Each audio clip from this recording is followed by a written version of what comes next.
자, 이쯤 되고 좀 머릿속을 정리해보니까 청문회가 예정대로라면 다음 주 초에 열립니다. 자, 그런데요. 조국 후보자가 지난 2013년 서울시 교육감 선거 당시에 출마를 제안받았던 것으로 알려졌습니다. 그런데 그의 꿈은 좀 달랐습니다. 화면부터 먼저 만나보시죠.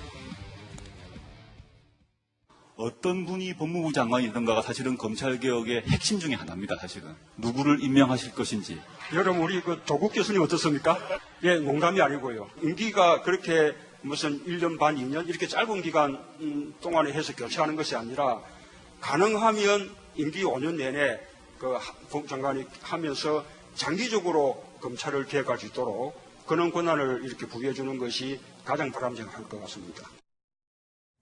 같이 화면 한번 보실까요? 2013년부터 법무장관 꿈이다. 이재명 차장. 이게 어디서부터 나온 얘기인지 궁금해요. 네, 지금 보시는 것처럼 김영태 서울시 학교 안전공제 이사장이 이제 밝힌 내용인데요.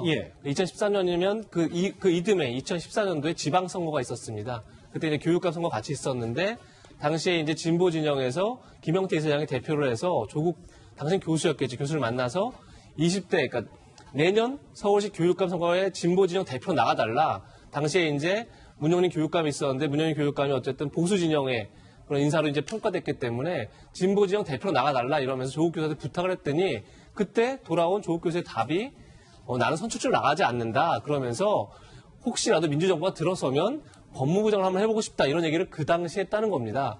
사실은 근데 김영태 이사장과 직접 제가 통화해보진 않아서 확실한지 모르겠으나 어쨌든 조국 후보자가 그때부터 법무부 장관 꿈이 있었다 이렇게 지금 알려지고 있습니다.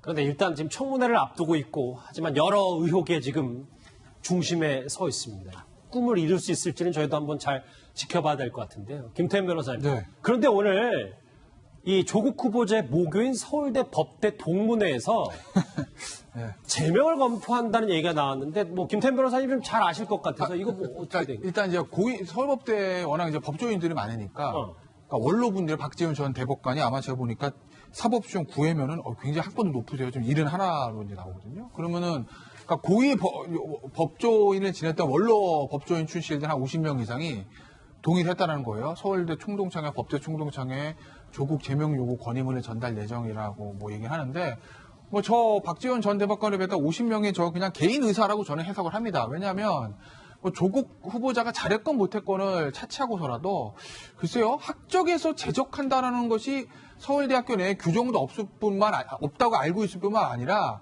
이 학교의 동창회부에서 제적을 한다라는 건 예를 들어서 부정 입학으로 나중에 입학이 취소가 되면 자연스럽게 제명이 되겠지만 그게 아니라 검찰 수사받고 있다. 만약에 더 나아가서 유죄 확정 판결을 받았다. 그렇다고 해서 동창회에서 제명되고 이런 건 없거든요, 제가 알기로. 그러니까 저건 그냥 본인들의 의사다. 그 정도로만 해석하시면 될 것 같아요. 그 정도로 좀 가볍게 생각, 그렇게 그렇죠. 무겁게는 생각 안 해도 돼요.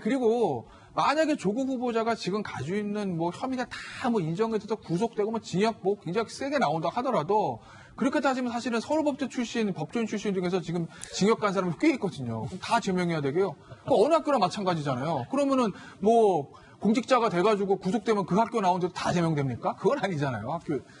네, 다만 저거는 좀 무겁게 받아들일 필요가 있어요. 그러니까 저거는 상징적 조치거든요. 그런데 검찰과 법원의 고위직 인사를 지냈던 고참 법조인들이 이렇게라도 해서 좀 이 문제를 심각하게 바라보고 있다는 걸 알려준 거죠. 알겠습니다.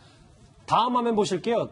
장혜찬 평론가님, 저 이 질문 드릴게요. 왜냐하면 요즘 약간 인터넷상에서 사회 현상 비슷한 것 중에 하나가 조국 후보자가 하루에 10년 동안 4번씩 SNS를 한 조사 결과가 있어서 사실 뉴스탑10도 여기서 한 200~300개는 인용을 했을 거예요. 아까 조수인 부장도 가져오셨지만. SNS상에서 이렇게 누리꾼들이 무슨 얘기를 조국 후보자가 했는지에서 바로 부메랑을 날리는 듯한 모습들이 요즘 연출되고 있습니다. 네, 조국 후보자의 아이디에 등록된 글이 무려 15,000개가 넘는다고 하는데 지난 10년 동안 하루에 4개 이상을 꾸준히 올렸다는 말입니다. 그렇기 때문에 각종 뉴스 사이트나 커뮤니티에서는 이 조국 후보자의 SNS를 뒤져서 지금의 상황과 정반대되는 입장을 찾는 게 하나의 유행이 될 정도로 번지고 있고요. 지금 보시는 것처럼 장학금 지급 기준을 경제 상태 중심으로 옮겨야 된다. 그런데 본인의 신고 자산은 50억이 넘는데 후보자 딸은 가는 곳마다 특혜성 장학금을 받았다는 의혹이 불거지고 있고 조선시대 언관에게 탄핵당한 관리는 사실 여부를 떠나 사직해야 됐다. 이런 부분은 언론의 비판이 거셀 때 이 보수 정권의 관료들 사퇴하라는 뜻에서 쓴 트윗 아니겠습니까? 근데 지금 온 언론이 조국 후보자 의혹을 비판하고 있는데 오히려 지지자들과 함께 가짜 뉴스다라면서 전혀 반대 이야기를 하고 있죠. 그리고 오늘 출근길에서 정말 뼈아팠던 장면이 있었습니다. 기자들의 질문 두 가지에 대해서 조국 후보자가 답변을 못했는데 과거 권재진 장관 시절에 이명박 정부 시절 법무부 장관입니다. 법무부 장관 본인이나 가까운 사람이 수사 대상이 되면 철저한 수사가 불가능하다고 했는데 지금은 다릅니까? 이 질문에 대해서 대답을 하지 못했고요. 또 조윤선 장관 시절에 무슨 낯으로 장관직에 있으면서 수사를 받느냐 내려오라고 했는데 여기에 대해서도 대답을 하지 못했습니다. 너무나 뼈아픈 두 가지 질문 모두 다 본인의 SNS에 남긴 것이었기 때문에 이 부분에 대해서는 과연 청문회에서도 대답을 할 수 있을까 상당히 어렵지 않을까 하는 생각이 그냥 듭니다. 기자들은 질문하는 기자들은 과거 조국 속의 SNS만 인용했을 뿐이에요. 조수인 부장. 네. 다음 그래픽 준비되어 있는데 한번 보시죠. 그래서 조금 뭐 결론 아닌 결론을 내보면 그런데 9년 전에 조국 후보자가 나는 청문회를 통과 못한다라고 단언을 했었는데 이거에 대해서 물론 나중에는 입장을 좀 바꿨습니다만 네. SNS를 통해서 얘기했던 혹은 뭐 한 언론과 인터뷰를 했던 얘기들이 다 지금 고스란히 다시 돌아오고 있습니다. 그렇습니다. 지난 10년에 이제 한겨레 신문과의 인터뷰에서 나는 청문회 통과 못한다. 국가보안법으로 처벌받은 적이 있고 위장 전입한 적도 있다 이랬는데요.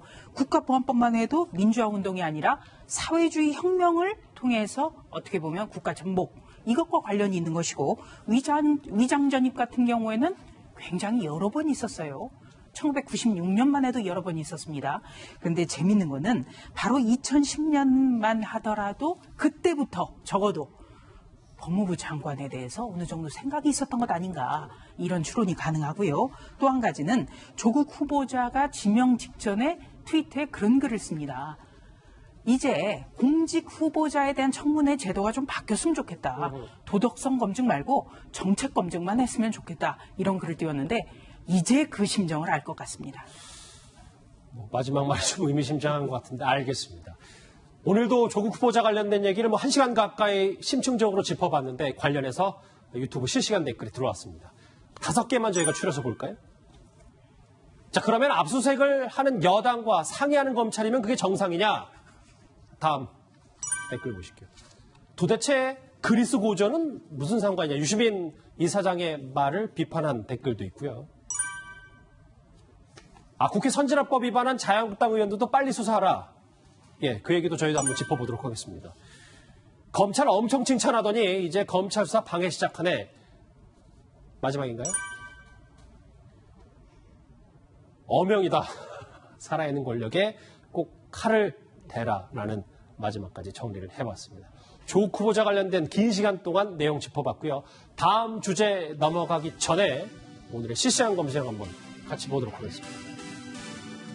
저희가 매일매일 실시간 검색을 보고 있는데 3일째 이 문재인 대통령 지지자 혹은 여권 친여 성향을 지닌 지지자들이 한국 언론 사망, 정치 검찰 아웃 이걸 이제 오늘 오후부터 올리기 시작했습니다. 이재용 부회장 얘기도 있고요. 이 얘기는 저희가 잠시 뒤에 바로 뒤에서 해보겠습니다. 김태현 변호사님. 네. 올해 양현석 씨가 포토라인에 정말 오랜만에 섰는데 어제 승리가 본인의 혐의를 대부분 시인했는데 양현석 씨와 관련해서는 아직까지는 뭐 그 내용은 밝혀지지 아직 나온 건 없어요. 본인은 그냥 뭐 검찰 수사 성실히 받겠습니다라는 얘기만 했고, 그래서 아직 경찰발 소식으로 들려나오는 건 없어서 아직 뭐 양현석 대표가 조사를 받으면서 저 혐의에 대해서 어떤 진술했는지는 아직은 알려진 게 없습니다. 성실히 조사받겠다. 지금 혐의가 많습니다. 해외 원정 도박 혐의, 도박자금 마련 혐의, 그리고 YG 법인의 자금 횡령 혐의 같은 건데 일단 양현석 씨가 어떤 입장을 밝히는지도 저희가 시간이 되면 바로 짚어보도록 하겠습니다.